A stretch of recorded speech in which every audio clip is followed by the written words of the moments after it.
सप्तशती में वर्णित दुर्गा कवच, अर्गला, कीलक, ये सारे पाठ करने के बाद अगर कोई भक्त कुंजिका स्तोत्र का पाठ करता है तो उसको इन पाठों को करने से ज़्यादा फल प्राप्त होता है, क्योंकि कुंजिका स्तोत्र की जो ऊर्जा है वो सभी पाठों से श्रेयकर है और इसकी ऊर्जा ज़्यादा स्थिर रहती है। और इसकी कुंजिका स्तोत्र के पाठ करने से वो जो ऊर्जा प्राप्त होती है वो ऊर्जा कभी भी क्षीण नहीं होती और इससे भक्त का ऑरा मजबूत होता है, भक्त की कुंडली का जागरण होता है।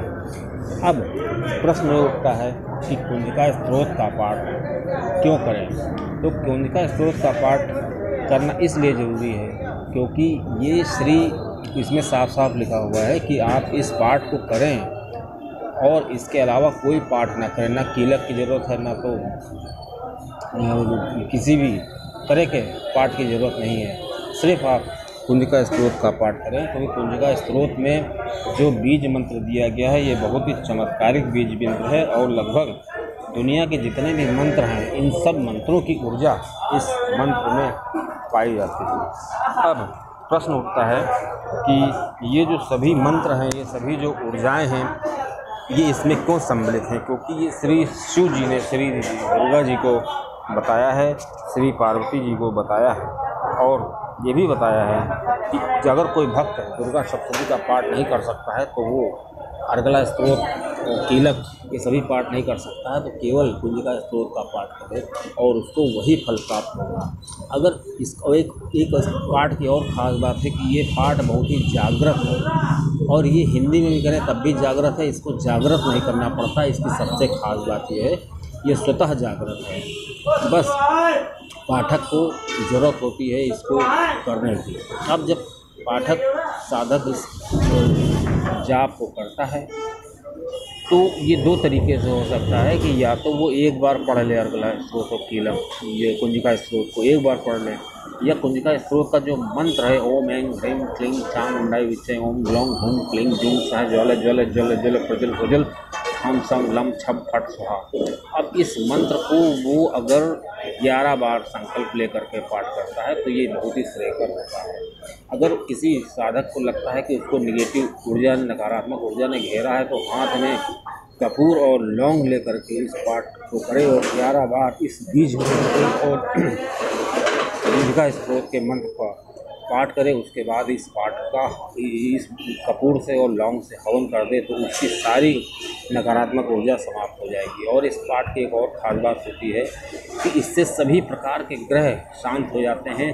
ग्रह की स्थिति कैसी भी हो उसकी भक्त को इसकी चिंता नहीं करनी होती है, बस वो इसका पाठ करे, उसका समय सही हो जाएगा और उसको अकाल मृत्यु कभी नहीं हो सकती और उस भक्त को कभी भी बुढ़ापा कभी भी नहीं आएगा और वो देखने में उसके अंदर तेज होगा, देखने में उसका बल, पौरुष, यश, बल, कीर्ति, हर तरह की उसको उपलब्धि प्राप्त होती है। जो भी पाठक इस साधक इसका पाठ निरंतर करते हैं उनको सभी तरह की शक्तियाँ प्राप्त होती हैं। अब दोस्तों जानते हैं कि श्री शिव जी को शक्ति कहाँ से प्राप्त होती है। तो श्री शिव जी को आदि शक्ति जो श्री काली जी हैं, श्री पार्वती जी से शक्ति प्राप्त होती है। अगर श्री पार्वती जी ना हो तो श्री शिव जी के पास अपनी कोई शक्ति नहीं है। इसी प्रकार श्री विष्णु जी को शक्ति कहाँ से प्राप्त होती है? क्योंकि विष्णु जी का काम है पालन करना, पालन करने के लिए पैसे की ज़रूरत होती है, इसलिए उनको जो शक्ति मिलती है वो लक्ष्मी जी से मिलती है, वो उसी लक्ष्मी से जगत का पालन करते हैं। अब जो ब्रह्मा जी का काम है, ब्रह्मा जी का काम है संरचना करना, उसमें दिमाग लगता है, इसलिए उनकी शक्ति है सरस्वती जी।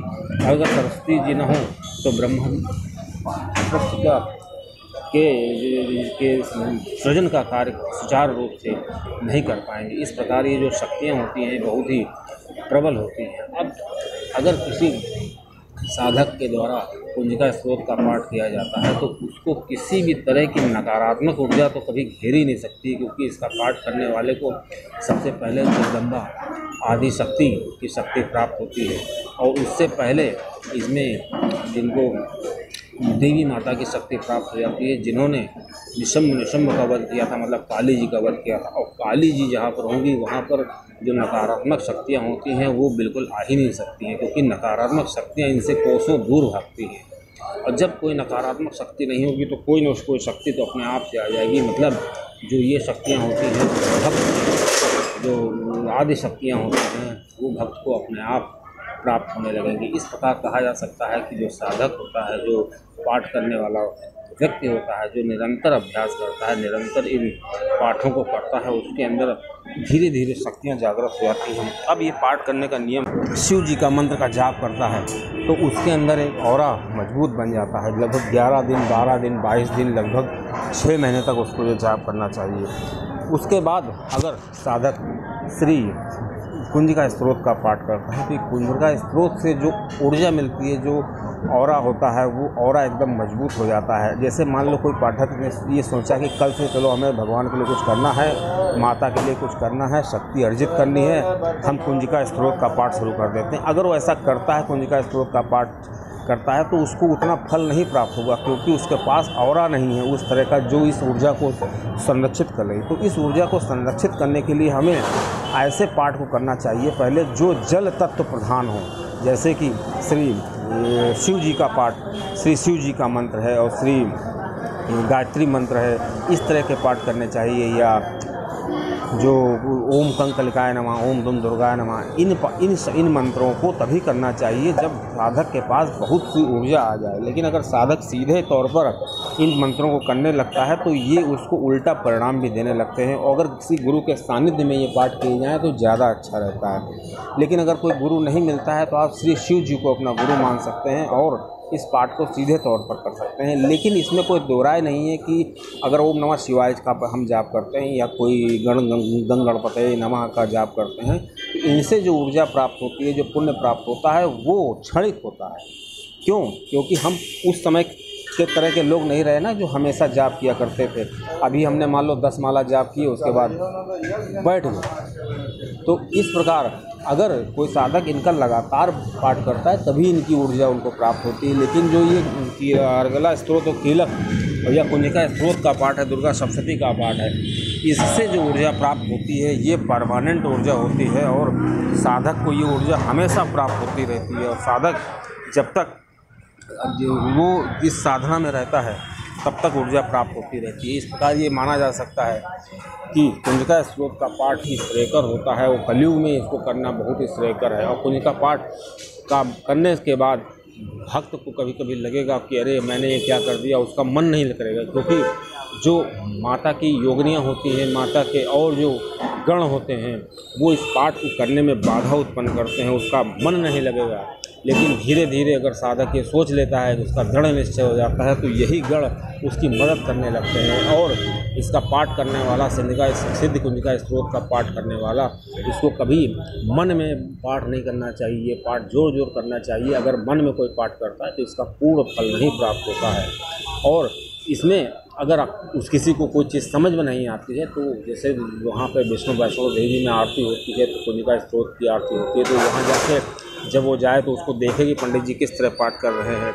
या इंटरनेट पे कोई वीडियो देख करके वो पाठ का सीख सकता है। जो संस्कृत में पाठ करना बहुत ही श्रेयकर होता है। जब कोई भक्त संस्कृत में पाठ करता है तो इसका बहुत ही अच्छा फल प्राप्त होता है। इस प्रकार भक्त को हमेशा इस पाठ को ज़रूर करना चाहिए सुबह उठ करके। और इस पाठ की और ख़ास बात है कि इसको कभी भी कर सकते हैं, ये नहीं कि इसको दोपहर में करें या शाम को करें, कभी भी कर सकते हैं। बस इस पाठ को करते समय ध्यान रखना चाहिए कि हमें इसकी संख्या को बढ़ाते रहना चाहिए। जैसे आज हमने 10 माला की तो कल 11 माला किया, और अगर ये काम संकल्प लेके किया जाए तो और अच्छे फल प्राप्त होते हैं, क्योंकि संकल्प से जो कार्य किया जाता है उसकी अलग ही बात होती है। अब दोस्तों, हर आदमी संकल्प नहीं कर सकता, क्योंकि जो संकल्प करते हैं वो कभी पूरा नहीं होता, इसलिए उनको डर होता है। इसलिए साधक को चाहिए कि